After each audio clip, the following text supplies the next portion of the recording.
Isinali ng Itay ang kanyang alagang kalabaw, sa karera ng mga kalabaw sa fiesta ng aming barangay. Talagang pinaghandaan ito ng Itay. Ilang linggo din niya itong sinanay, nang sa gayon ay, makapag-uwi man lang ng premyo si Bruno, ang pangalan ng aming alagang kalabaw. Hindi rin biro ang premyo, malaki-laki din ito. Kaya naman halos lahat ng aming kababaryo ay nagsanay sa kani-kanilang mga alaga. Aba, ikaw ba naman ang makapag-uwi ng 50,000 pesos na halaga ng unang premyo? Ay talagang hahangarin mo nga naman ang manalo.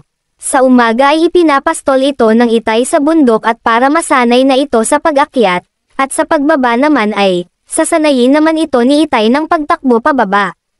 Kaya naman nang maorasan ito ng Itay, ay tuwang-tuwa dahil sigurado na niya na mananalo sila ng kanyang alaga.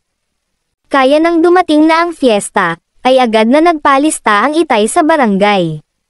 At nang ayos na nga ang lahat at nakakuha na ng number ang aming kalabaw, ay kinuha niya si Bruno sa bukid at pinaliguan, para fresh. Nagmamadaling umalis sina Bruno, at ang Itay, papunta sa venue. Pero bago pa makalayo ay, sumigaw ang Itay na magdala ng tubig para inuman daw ni Bruno.